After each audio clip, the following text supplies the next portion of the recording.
Las voces de Buena Costumbre hablan desde el Biobío y son de Constanza Escobar y Álvaro Migueles. Confiar es buena costumbre. Vamos a conversar ahora con Javier Sandoval, consejero regional del Biobío, militante del partido Igualdad. Javier, ¿cómo estás tú? Muy buenos días. Hola Javier, ¿cómo estás? Hola, buen día. ¿Cómo están? Muy bien. Qué gusto de saludarles nuevamente, a Buena Costumbre, a quienes escuchan el programa. Igualmente, pues Javier, bueno, hay harta información vinculada con el Consejo Regional, con el gobierno regional, y la verdad que no sé bien por dónde comenzar. Ayer Sabes.cl impactó con la publicación de parte de la carpeta investigativa, específicamente en el aspecto relacionado con la arista lencería del caso Convenios. Y llama particularmente la atención esta vinculación que se establece entre el ex jefe de gabinete, Rodrigo Alarcón Quesada, y su tío, Eduardo Quesada, y una reunión que habrían sostenido con Camila Police, donde la pasan a buscar en el centro de Concepción, después la llevan a una casa de Hualpén. Yo entiendo de la declaración que ¿cómo se llama?, que aporta el abogado Renato Secpi, que se trataría de la residencia particular de Rodrigo Alarcón, y ahí le recomiendan una cosa que es como de un guión de película policial: se bote los equipos al mar, porque con el agua salada la información desaparece. Entonces se están conociendo una serie de detalles que son a lo menos llamativos, por ponerle un calificativo. Javier Sandoval, no sé qué te parece. ¿Tú conocías esta información? ¿Tenías antecedentes? ¿Sabías más o menos los detalles que se conocerían a medida que fuera sabiéndose lo que se declara en el proceso penal, Javier Sandoval? O sea, realmente esto parece ya una serie de Netflix. Realmente cuando vemos estas tramas que tienen capas y capas, lo único que queda es asumir de que hay siempre mucha más información de la que se ha dicho.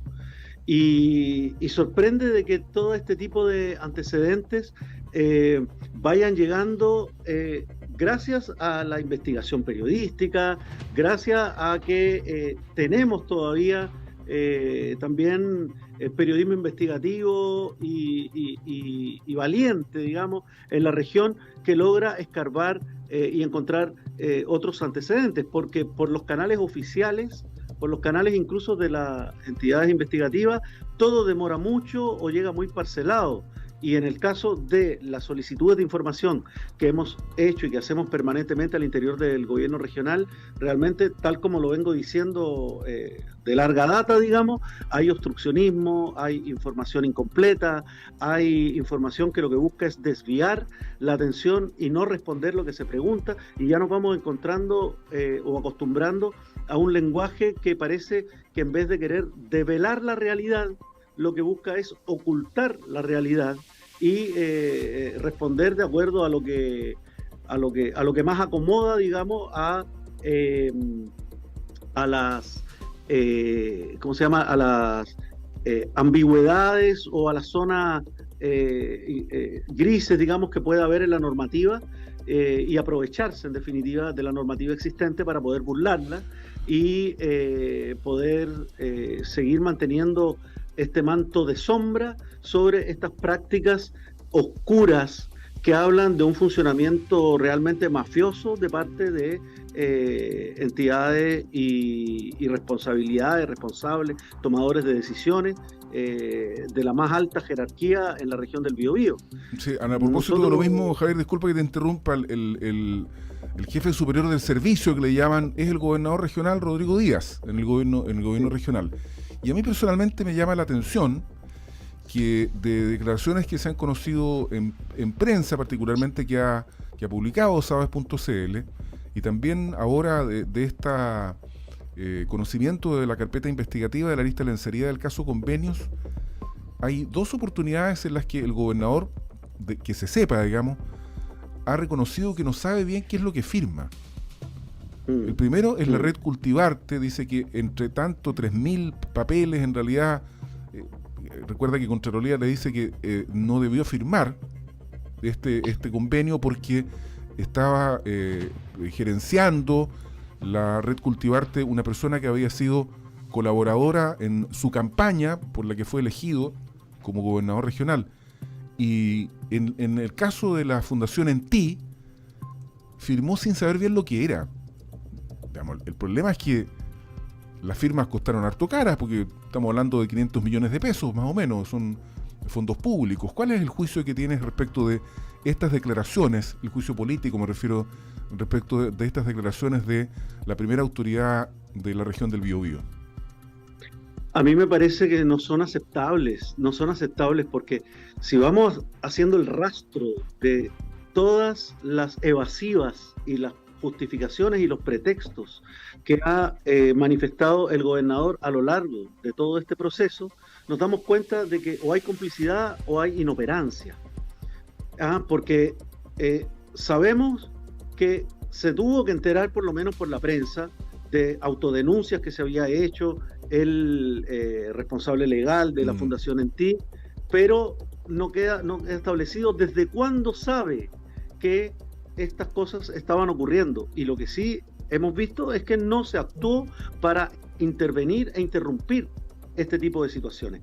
Se pudieron haber detenido los fondos. Eso es una de las primeras cosas que creemos que la ciudadanía le interesó desde el primer minuto, y que desde mi rol junto a Camila Regada, nosotros como bancada, luego 5 consejeros, hemos estado empujando incluso ante el Consejo de Defensa del Estado, interrumpir el flujo de recursos y de transferencias que continuaron ejecutándose a pesar de que ya había información. Entonces, bueno, este grado de permisividad, este grado de liviandad para abrir un verdadero forado de recursos públicos, que incluso nos tiene frente a un escenario eventual de apropiación indebida, de malversación de fondos, de fraude al fisco, pero frente a eso, la inacción es algo que realmente sorprende. Cuando nosotros fuimos a la Consejo de Defensa del Estado, la respuesta que recibimos, porque también tuvimos una entrevista con ellos, fue que no podíamos nosotros solicitarlo, tampoco pueden ellos de mutuo propio interrumpir los traspasos de fondos y congelar esos proyectos. Solo lo puede pedir la autoridad máxima de la región. Entonces, cuando no lo pide, cuando no se hace cargo de las propuestas que desde el primer minuto fuimos generando, nosotros presentamos 13 medidas que todavía no se discuten al interior del CORE, porque también hay una complicidad del CORE con el ritmo y con el pauteo que ejerce el Ejecutivo. Eso es una gran suerte que tiene el gobernador, ¿no? Que cuenta con blindajes, con verdaderos escudos humanos en todas partes, para poder dilatar, distraer y evitar la acción, ¿verdad?, fiscalizadora, y nunca tomó una medida como esta. Y en cambio vemos que sí aparecen otro tipo de distractores, conversaciones por acá y por allá, grabaciones, cosas que van sucediendo, como por ejemplo incluso declarar su disponibilidad para ser candidato de nuevo cuando lo están entrevistando como imputado en las afueras de la propia fiscalía, y no hay las medidas básicas y simples que uno exige, que la ciudadanía espera, y que ahora los organismos públicos como la Comisión para la Transparencia de la Comisión Presidencial o el mismo Consejo para la Transparencia están recomendando. Nosotros tuvimos la semana pasada una reunión en el CORE con el nuevo encargado de la unidad de control, y no hubo capacidad, no fue posible poder analizar los 20 artículos de las medidas que está proponiendo el Consejo para la Transparencia. No se pudo ir una por una haciendo ese análisis. Entonces, realmente acá yo creo que la ciudadanía tiene el derecho a preguntarse si acaso acá hay algún grado de intencionalidad en ocultar y antes permitir que estos graves desfalcos y estas graves acciones de corrupción prosperaran en el gobierno regional del Biobío, que hoy se está volviendo ya una vergüenza acerca de cómo ejercer la función pública. Un gobernador que no recuerda lo que firma o que no sabe cuándo lo firmó. ¿Qué queda para las organizaciones sociales? El gobierno regional se está querellando contra organizaciones de tercera edad, ¿verdad?, por estos fondos pequeños que se postulan a la línea de subvenciones, adultos mayores. ¿Qué pasa si ahora estas mismas organizaciones contestan, bueno, es que yo no me di cuenta, lo que no firmé, no revisé bien los papeles. ¿Qué opinión se estará formando el mundo del AMPA, de nuestra región, al observar cómo está incluso la justicia abordando y cómo se están procesando judicialmente este tipo de conflictos del mundo político? ¿No es acaso lo que estamos viendo también una expresión de delincuencia? Javier, yo creo que efectivamente es cierto lo que tú mencionas, hace muchísimo sentido. Nos hemos enfrentado a una serie de situaciones que ensucian y marcan negativamente la política, y en el caso regional yo creo que también ha sido mucho más agudo que a nivel nacional, porque nos hemos visto con una serie de situaciones como el caso Polici, el caso de los fondos del gobierno regional, ¿cierto? Además también está lo que nosotros conversábamos ayer en nuestras noticias respecto a al nuevo informe de Contraloría que cuestiona el pago de viáticos a los cores del Biobío, detectando la doble función y vulneración de licencias médicas, ¿cierto? Y también me gustaría que pudiésemos indagar un poquitito en eso. ¿Cuál es tu perspectiva respecto a lo que está ocurriendo con los cores?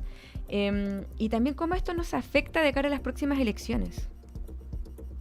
Sí, ahí hay una trenza también, o parte de todo esto, porque todo esto la verdad es que tiene trasfondos que nosotros nos vamos sorprendiendo los alcances que tiene y consideramos que es muy peligroso lo que se está alimentando e incubando en la política regional y particularmente al interior de las prácticas de las cuales es epicentro el gobierno regional. Es peligroso para lo que pueda pasar a futuro en el caso de que todo esto quede impune.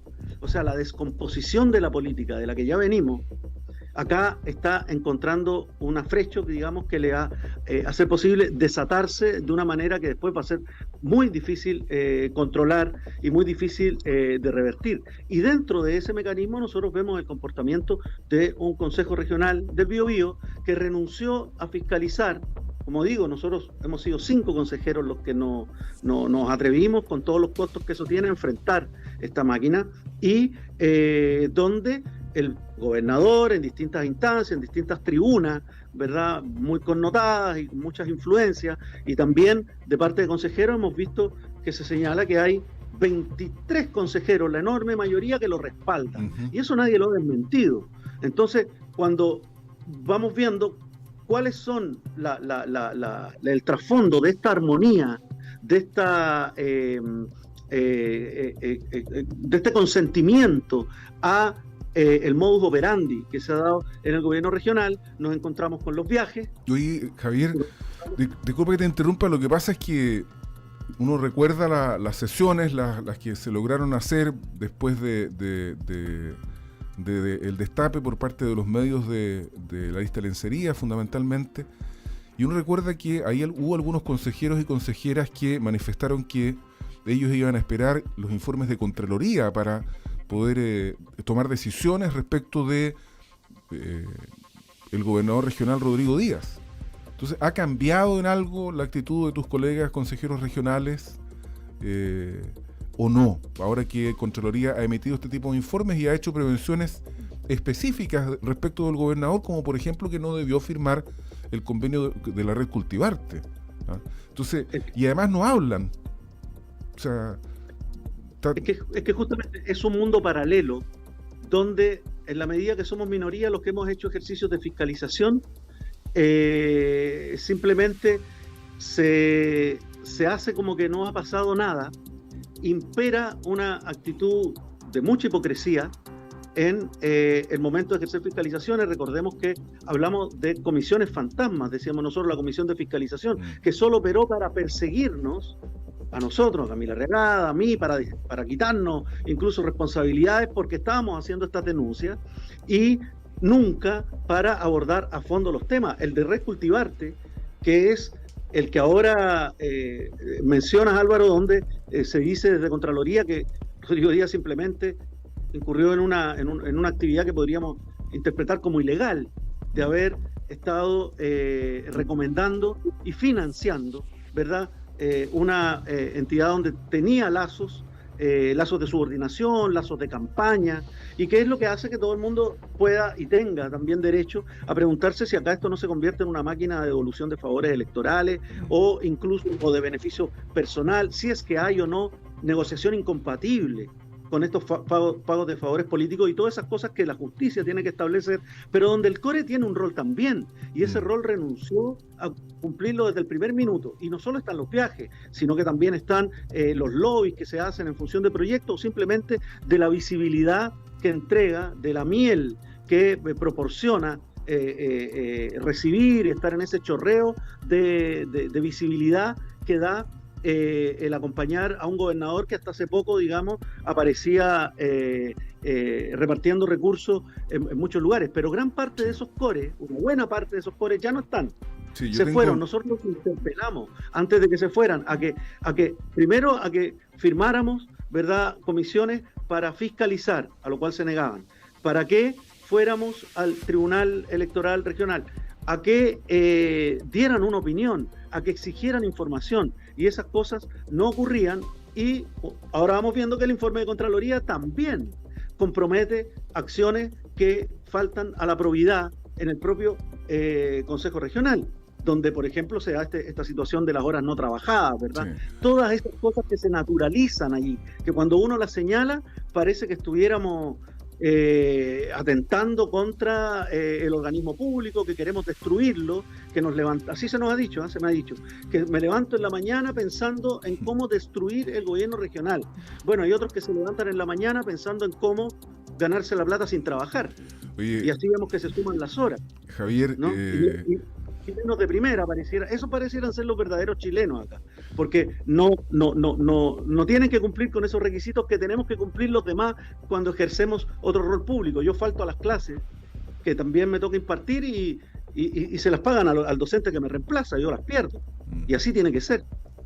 Yo tengo la impresión, Javier, y esta es una opinión personal, que a mí me parece que debiera existir incompatibilidad entre la función del CORE y la de desempeñar un trabajo en una repartición pública. Me parece que no debería ser incompatible, definitivamente. Pero leí que hay permisos, ¿o no, Javier? Que se entregan una destinación de horas, ¿sí? Para poder ejercer la función de CORE.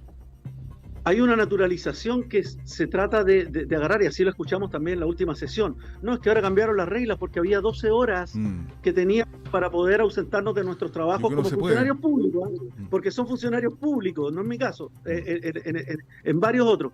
Oye, si existen 12 horas para que puedan ausentarse de sus trabajos, no significa que las van a cobrar, pues. No pierden el trabajo, pero no por eso van a estar cobrando doble, porque si no, nos estamos haciendo 2 sueldos, y si a eso le sumamos los viáticos en algunos casos, ya estamos hablando de más de 2 sueldos. Entonces todas estas cosas son materia de ley. Aquí nosotros necesitamos más rigurosidad. Pero no es necesario que haya una ley para saber lo que hay que hacer y lo que no se debe hacer. O sea, ¿cómo? Es un problema de ética. Es un problema de ética. Es un problema cultural que aborda la ética.